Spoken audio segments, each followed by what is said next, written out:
नमस्कार दोस्तों, स्वागत है आप सभी का एक बार फिर से। दोस्तों, अगर आप अपनी लाइफ में कुछ नया सीखना चाहते हैं तो चैनल को सब्सक्राइब जरूर करिएगा। हमें बचपन से ही सिखाया जाता है कि किसी की मदद करना, जरूरतमंदों को दान देना या अगर कोई व्यक्ति किसी चीज को मांगे तो उसे कभी इनकार नहीं करना चाहिए। किंतु भगवान श्री कृष्ण कहते हैं कि कुछ ऐसी चीजें हैं जो आपको अपने घर से कभी किसी को नहीं देनी चाहिए, क्योंकि इन चीजों को देने से आप स्वयं ही अपने घर की सुख और समृद्धि किसी और को देने जा रहे हैं। विष्णु पुराण में कुछ ऐसी चीजों का उल्लेख मिलता है जो हमें भूल से भी दूसरों को नहीं देनी चाहिए, क्योंकि इन चीजों के साथ ही मां लक्ष्मी घर से चली जाती है। और हम सभी जानते हैं कि हमारे जीवन में माता लक्ष्मी की उपस्थिति कितनी आवश्यक है। माता लक्ष्मी की कृपा से ही हर घर में धन, वैभव और सुख शांति का आगमन होता है। अगर माता लक्ष्मी किसी कारण से रुष्ट हो जाए तो हमारे जीवन पर भी उसका दुष्प्रभाव देखने को मिलता है।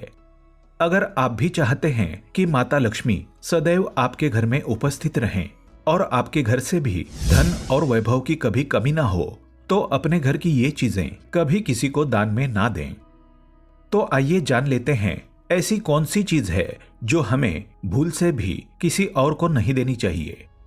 लेकिन दोस्तों, उससे पहले आपसे रिक्वेस्ट करते हैं कि वीडियो को लाइक जरूर करिएगा, दोस्तों को शेयर कर दीजिएगा और अगर आपने अभी तक चैनल को सब्सक्राइब नहीं किया है तो चैनल को सब्सक्राइब करके बेल आइकन जरूर दबाइएगा। सबसे पहली चीज, पत्नी के गहने। जी हाँ, आभूषण की देवी मां लक्ष्मी जी को माना जाता है, इसलिए हम जब भी आभूषण खरीदते हैं तो सबसे पहले मां लक्ष्मी की उपासना के बाद ही इन्हें पहनते हैं। आपके पत्नी के आभूषण आपकी समृद्धि को दर्शाते हैं, इसलिए भूल से भी अपनी पत्नी के गहने किसी और को उधार में या दान में ना दें। खासकर सुहागिन महिलाएं अपना मंगलसूत्र, पायल, बिछिया इन जैसे आभूषणों को कदापि दूसरों को ना दें। इससे घर की बरकत घर से बाहर चली जाती है और माता लक्ष्मी अत्यंत रुष्ट हो जाती है। इसलिए अपने घर की बरकत और सौभाग्य दोनों ही अपने पास रखें और किसी को ना दें। दूसरी चीज है झाड़ू। आपने कई बार इस बारे में सुना होगा कि घर की झाड़ू कभी दूसरों को नहीं देनी चाहिए, क्योंकि दोस्तों झाड़ू माता लक्ष्मी का प्रतीक माना जाता है। झाड़ू स्वच्छता और समृद्धि की निशानी है। ये घर से नकारात्मक ऊर्जा को बाहर करने में मदद करता है, इसलिए अपने घर की झाड़ू को कभी किसी को नहीं देना चाहिए। इससे आपके घर की सुख शांति झाड़ू के साथ ही चली जाती है। झाड़ू का महत्व सबसे ज्यादा होता है, क्योंकि इसी चीज से आप अपने घर को स्वच्छ रखते हैं और स्वच्छता से ही मां लक्ष्मी का आगमन होता है। इसलिए खासकर इस बात का अवश्य ध्यान रखें कि आपके घर का झाड़ू कोई कितना भी मांग ले, उसे कभी भी ना दें। तीसरी चीज, शाम के वक्त दूध, दही, चावल, नारियल और आटा जैसी सफेद चीजें किसी को भी नहीं देनी चाहिए। शास्त्रों में इसका उल्लेख मिलता है। सफेद चीजों से बुरी नजर जल्दी लग जाती है, इसलिए सूरज अस्त होने के बाद अपने घर की वस्तुएं कदापि किसी को ना दें। अगर बहुत जरूरी हो तो आप बाजार से खरीद कर दे सकते हैं, पर अपनी रसोई से उठाकर बिल्कुल भी ना दें। चौथी चीज, पैसे। वैसे माता लक्ष्मी धन की देवी है। जिस घर में धन की वृद्धि हो, मतलब माता लक्ष्मी की कृपा उस घर पर बरस रही है। इसलिए अपने घर में रखा हुआ धन आपको किसी को उधार में नहीं देना चाहिए। इसका मतलब यह है कि आपके घर की तिजोरी में रखा हुआ धन या आपकी पत्नी के पास रखा या जमा किया हुआ धन आप किसी को उधार में ना दें, और किसी त्योहार या एकादशी के दिन तो भूल से भी ना दें। इससे आपके धन वृद्धि में रुकावट आ सकती है और आपके संबंध भी फीके पड़ सकते हैं।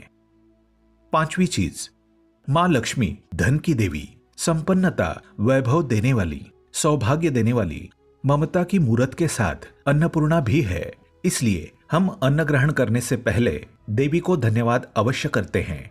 इसलिए रसोई घर की शुद्धता और संपन्नता भी उतनी ही आवश्यक है जितनी धन की। पांचवी वस्तु है आपके रसोई घर का चकला, बेलन और तवा। जी हां, अपने बड़े बुजुर्गों से भी आपने सुना होगा कि तवे पर सबसे पहली रोटी माता लक्ष्मी के नाम की बनाई जाती है। इसलिए अगर आप अपने रसोई घर की ये वस्तुएं किसी को उधार या उपयोग के लिए देते हैं तो आपका भाग्य भी उनके साथ ही चला जाता है और माता लक्ष्मी को भी ये अप्रिय है। अगर आप मदद ही करना चाहते हैं तो कृपया बाजार से नई वस्तु खरीद कर दे सकते हैं, किंतु अपने रसोई घर का चकला बेलन भूल से भी किसी को ना दें। तो दोस्तों, ये थी वो चीजें जो दूसरों को उधार में कभी नहीं देनी चाहिए। कमेंट में जय मां लक्ष्मी लिखना ना भूलें। दोस्तों, अगर आपको ये वीडियो पसंद आया है तो वीडियो को लाइक करिएगा, दोस्तों को शेयर जरूर करिएगा और चैनल को सब्सक्राइब करके बेल आइकन जरूर दबाइएगा ताकि आने वाला नॉलेजेबल वीडियो आपको सबसे पहले मिले। दोस्तों, मिलते हैं अगले वीडियो में। तब तक के लिए good bye and thanks for watching my video.